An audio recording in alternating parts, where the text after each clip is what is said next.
Shri Venkateswara gold తాకట్టులో ఉన్న మీ బంగారాన్ని విడిపించి కొనబడును.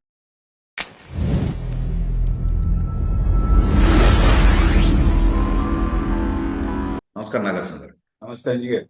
పీపీపీకి కేంద్రం మద్దతు తెలియజేసింది.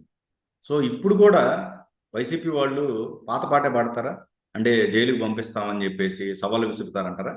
అంజీ గారు, ఇక్కడ మనం చూడాల్సింది ఏంటంటే, గతం నుంచి మనం చరిత్ర మనకి చెప్పింది కానివ్వండి, లేకపోతే కామన్ సెన్స్ తో ఆలోచించినా మనకి తెలిసేది ఏంటంటే, ఒకదాన్ని నిర్మించడం చాలా కష్టం, కానీ దాన్ని పడగొట్టడం, డిస్ట్రాయ్ చేయడం అనేటువంటిది చాలా ఈజీ అయినటువంటి వ్యవహారం.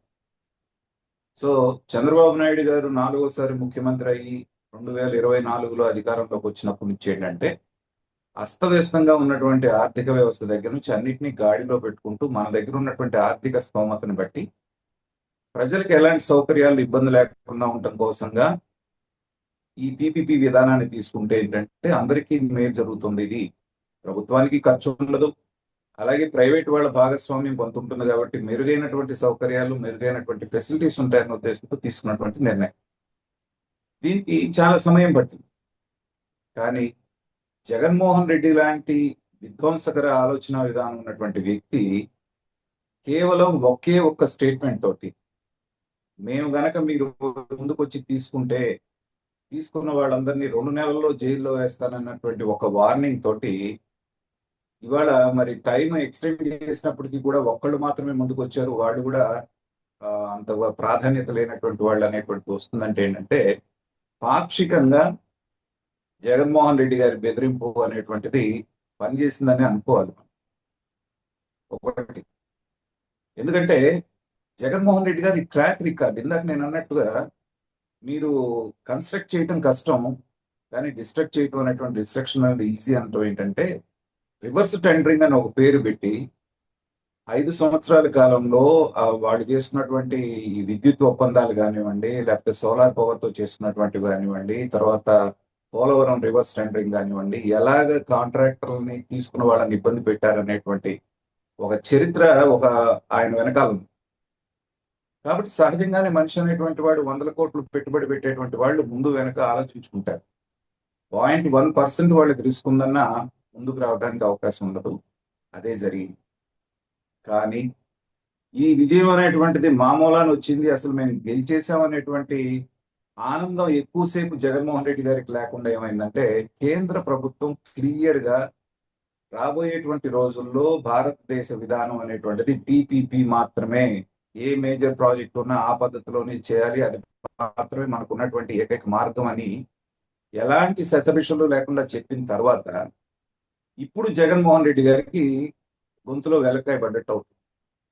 ఇప్పుడు మీ మీడియా వాళ్ళందరూ కూడా జగన్మోహన్ రెడ్డి గారు ఎక్కడ కనిపించినా అడగాల్సినటువంటి ఒకే ఒక ప్రశ్న ఏంటంటే, సరే చంద్రబాబు నాయుడు గారు పీపీపీ అంటే రాష్ట్రాన్ని దోచేస్తున్నారు, ప్రైవేట్ వ్యక్తులకి దారాదత్తం చేస్తున్నారు, స్కామ్ చేస్తున్నారని గగ్గోలు పెట్టారు కదా. ఇవాళ సాక్షాత్తు కేంద్ర ప్రభుత్వం ఇన్ రైటింగ్ వాళ్ళు చెబుతున్నప్పుడు మరి మోడీ గారికి వ్యతిరేకంగా కూడా వీళ్ళు కోటి సంతకాలు సేకరించాలి కదండి. ఆ ధైర్యం ఉందా వీళ్ళకి? కనీసం ఆ ఆలోచన వస్తే కూడా వీళ్ళకి రాత్రిపూట నిద్రపడ. ఇది దేవుడి స్క్రిప్ట్ అంటారు చూసారా. ఖచ్చితంగా ఇక్కడ వీళ్ళ బెదిరించడం వలన జనాలు రాకపోవడం, అదే సమయంలో కేంద్ర ప్రభుత్వం అనేటువంటిది ఇదే మా విధానం, ప్రభుత్వ విధానం, ఇదే రాష్ట్రానికి దేశానికి ఉన్నటువంటి ప్రత్యామ్నాయం అని చెప్పినప్పుడు ఏంటంటే, జగన్మోహన్ రెడ్డి గారి నోటికి ఆటోమేటిక్ గా తాళం పడ్డట్టుగా వాడు చేసినటువంటి ఫేక్ ప్రచారానికి ఇక చెక్ పడుతుంది. ఇది కొంత వాళ్ళల్లో మన ఎవరైతే ఇన్వెస్టర్స్ రావాల్సి ఉంటారో వాళ్ళకు ఉన్నటువంటి భయాన్ని కొంత తొలగించేటువంటి అవకాశం ఉంది. తర్వాత ఏంటంటే, మెడికల్ కాలేజీలో కేంద్ర ప్రభుత్వం ఫండింగ్ కూడా ఇస్తున్నారంటున్నారు, 40% దగ్గర వాళ్ళది ఇస్తున్నారంటున్నారు. కాబట్టి కేంద్ర ప్రభుత్వమే మా విధానం ఇది అనేటువంటిది ప్రకటించిన తరువాత జగన్మోహన్ రెడ్డి గారికి దాని మీద మాట్లాడేటువంటి ధైర్యం కానీ, లేకపోతే ఇది కాదు అది చేయండి అని చెప్పేటువంటి ఇది కానీ ఉండదని నేను అనుకుంటున్నానండి.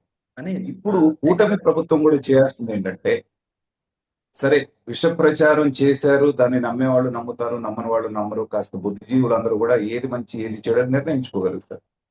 కానీ ఇప్పుడు వీళ్ళు ఎదురుదాడి చేయాలి. నిన్నటిదాకా అన్నారు కదా మేమేదో చేస్తున్నామని, సాక్షాత్తు మోడీ గారి గవర్నమెంట్కి సంబంధించిన కేంద్ర ప్రభుత్వం చెప్పింది కాబట్టి దీని మీద మీ స్టాండ్ ఏంటి? మోడీ గారికి కూడా, మోడీ గారికి వ్యతిరేకంగా కోటి సంతకాలు సేకరించేటువంటి మీకు సామర్థ్యం లేకపోతే ధైర్యం ఉందా లేదా అనేటువంటిది ఖచ్చితంగా నిలదీయాల్సినటువంటి సందర్భం. ఎందుకంటే వైఎస్ఆర్సీపీ అనేటువంటి పార్టీనే నేను అనేక సార్లు చెప్పాను, మీ డిబేట్స్ లో చెప్పాను, మిగతా వాళ్ళలో చెప్పాను, అబద్ధాలు సానుభూతి అనేటువంటి ఈ ప్రాతిపదిక వచ్చినటువంటి ఇదన్నమాట. అయితే ఇక్కడ మళ్ళీ కొంచెం మనం క్రిటికల్ ఎగ్జామిన్ చేసుకోవాల్సింది ఏంటంటే అంజీ గారు, గతంలో కూడా మనం డిస్కస్ చేస్తుంది ఏంటంటే కూటమి ప్రభుత్వం 164 సీట్లు గెలవటానికి ప్రధాన కారణం ఎవరండి? తెలుగుదేశం 40% వీళ్ళకుంది, వైసీపీ 40% వాళ్ళకుంది. కానీ మధ్యతరగతి వాళ్ళు ఎవరైతే ఉన్నారో, ఏ పార్టీకి సంబంధించిన న్యూట్రల్ ఓటర్స్ 15-16% ఉన్నారు. వీళ్ళందరూ కూడా జగన్మోహన్ రెడ్డి గారి విధ్వంసకరమైనటువంటి పాలన చూసి ఇటు పక్కకు వచ్చారు కాబట్టి ఇంత పెద్ద విజయం వచ్చింది వీళ్ళకి. విజయం రావటమే కాకుండా మెజారిటీస్ కూడా 90,000 80,000 రావటం అంటే ఏంటంటే ప్రజలు ఒక రకంగా భయపడిపోయారు. ఏ ప్రభుత్వం అయినా సరే దృష్టిలో పెట్టుకోవాల్సింది ఆ న్యూట్రల్ ఓటర్స్ ఇటుపక్క ఉంటారు అనేటువంటిది. ఇవాళ వచ్చేటువంటి ఇన్వెస్ట్మెంట్ ని, కాలేజెస్ ని పీపీపీ ద్వారా చేసేదానికి మీరు మోకాలు వడ్డీ అడ్డుపెట్టి వాళ్ళకు వచ్చేటువంటి ఫలితాలు రాకుండా మీరు చేస్తున్న ప్రతిదీ కూడా న్యూట్రల్ ఓటర్స్ గమనిస్తున్నారు. ఇది గుర్తుపెట్టుకోవాలి వైసీపీ వాళ్ళు. అలాగే మీరు రప్పా అని చెప్పేసినది ఏదో బ్రహ్మాండమైనటువంటి వ్యవహారం లాగా మేకపోతుల్ని బలిచ్చి ఆ రక్తాభిషేకాలు చేస్తుంటే జగన్మోహన్ రెడ్డికి ఆయన గణాలు రాక్షసానందం పొందొచ్చు. కానీ నేను చెప్పిన న్యూట్రల్ ఓటర్స్ అనేటువంటి వాళ్ళు, ఈవెన్ వాళ్ళ పార్టీలో ఉన్నటువంటి కాస్త బుద్ధిజీవులు ఎవరైతే ఉన్నారో, కొంచెం కామన్ సెన్స్ ఉన్న వాళ్ళు ఇవాళ మదన పడుతున్నారు. ఏమిటి రాక్షస పోకడలు? అధికారంలో మ్యాజిక్ ఫిగర్ దాటగానే రప్పా అని బహిరంగంగా చెప్తున్నాము అంటే అంతో ఎంతో ఇటు పక్కన అభిమానం ఉన్నటువంటి న్యూట్రల్ ఓటర్స్ కూడా చేజారిపోయేటువంటి అవకాశం ఉంది కదా అని తలలు పట్టుకుంటున్నారు. కాబట్టి జగన్మోహన్ రెడ్డి గారు తీసుకునేటువంటి ప్రతి నిర్ణయం, చేసేటువంటి ప్రతి పని, మాట్లాడేటువంటి ప్రతి మాట కూడా సెల్ఫ్ డిస్ట్రక్టివ్ మోడ్లో ఉంటుందండి. అంటే తనని తాను నాశనం చేసుకునేటువంటి పద్ధతిలో భస్మాసుర హస్తం అంటారు చూసారా, అది నెత్తిన పెట్టుకోవడం.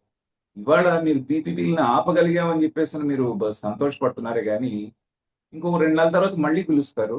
వచ్చినటువంటి వాళ్ళకు ఉన్నటువంటి అనుమానాలన్నీ దూరం చేస్తారు. ప్రభుత్వం తరపున ఇంకొంచెం ఇన్సెంటివ్స్ ఆఫర్ చేస్తారు. రాకుండా ఎక్కడ పోతారు? కాబట్టి ఇది ప్రజల్లో వాళ్ళని పల్సం చేస్తుంది. ప్రజలు వీళ్ళ ఏహ్యభావంతో ఉన్నటువంటి పరిస్థితుల్లో సరి చేసుకోకుండా ఇలాగ రాష్ట్రానికి వచ్చేటువంటి అభివృద్ధిని మోకాలెడితే వాళ్ళ పార్టీనే, వాళ్ళ నాయకుడే నాశనం అయిపోయేటువంటి అవకాశం ఉంది. కాబట్టి జగన్మోహన్ రెడ్డి గారి ఇంపాక్ట్ అనేటువంటిది టెంపరీ అండి. ఈవెన్ అజయ్ గారు, మీరైనా నేనైనా కూడా 100 కోట్లు పెట్టుబడి పెట్టేటప్పుడు అక్కడ ఏమాత్రం రిస్క్ ఉంది అంటే మనం 1-2 సార్లు ఆలోచిస్తాం. అంత మాత్రాన్ని కాదు కదా. ఆ తర్వాత వాళ్ళకున్న అనుమానాలన్నీ క్లియర్ చేసిన తర్వాత ప్రభుత్వం తప్పకుండా వస్తారు. నేను అనుకోవటం మాత్రం దీన్ని దృష్టిలో పెట్టుకొని ఈ టైంలో వాళ్ళు పీపీపీ మీద గట్టిగా నొక్కి చెబుతూ ఒక ఇది పంపించడం అనేటువంటిది ఏంటంటే జగన్మోహన్ రెడ్డి గారి దృష్టిలో పెట్టుకునే జరిగిందా అనేటువంటి అనుమానం కూడా ఉంది. ఏది ఏమైనప్పటికీ ప్రభుత్వం అనేటువంటిది కొన్ని పనులకు మాత్రమే పరిమితమై మిగతా వాటి నుంచి విత్డ్రా కావాలనేటువంటిది ప్రపంచవ్యాప్తంగా జరుగుతున్నటువంటి పరిణామాలు. కాబట్టి దాన్ని ఎవ్వరూ ఆపలేరు. ఆపాలని ఎవరన్నా అనుకున్నా కూడా అది అసాధ్యం. కాబట్టి జగన్మోహన్ రెడ్డి గారు ఇప్పటికైనా కామ్గా ఉంటే ఆయన మర్యాద నిలబడుతుంది. లేదు ఇట్లాంటి పిచ్చి చేస్తలే చేస్తే ఇప్పుడు దాకా బీజేపీ వాళ్ళు చూసి ఉన్నట్టుగా ఉన్నారు. వాళ్ళు ఒక్కసారి కన్నెర చేస్తే అతని జీవితం ఏమవుతుందో తనకు తెలుసు. నేను కూటమి ప్రభుత్వానికి కూడా గట్టిగా చెప్తుంది ఏంటంటే బీజేపీ ఇంకా కూడా జగన్మోహన్ రెడ్డి గారి పట్ల మెతక వైఖరి అవలంబిస్తోంది. ఇవాళ పీపీపీలకి వ్యతిరేకంగా చేసినప్పుడు ఒక మినిస్టర్ గా ఉన్నాడు కాబట్టి హెల్త్ మినిస్టర్ గారు మాట్లాడారు కానీ సత్యకుమార్ గారు, మిగతా ఏ బీజేపీ లీడర్ బయటకు వచ్చి గట్టిగా మాట్లాడారు చెప్పండి? ఎవరు లేరు. కాబట్టి ఏంటంటే కూటమి అన్నప్పుడు కలెక్టివ్ రెస్పాన్సిబిలిటీతో, ఎందుకంటే బీజేపీ వాళ్ళు గట్టిగా మాట్లాడితే జగన్మోహన్ రెడ్డి గారు భయపడతారు, మిగతా వాళ్ళు మాట్లాడితే రెచ్చిపోతారు. ఈ ఒక్క పాయింట్ ని కూటమి కనుక గట్టిగా ఇచ్చేసి బీజేపీ అధిష్టానానికి గట్టిగా ఒక మాట చెప్తే ఇలాంటి రాష్ట్రానికి వచ్చేటువంటి అభివృద్ధిని అడ్డుకునేటువంటి ఈ ప్రమాదం తప్పేటువంటి అవకాశం ఉంది.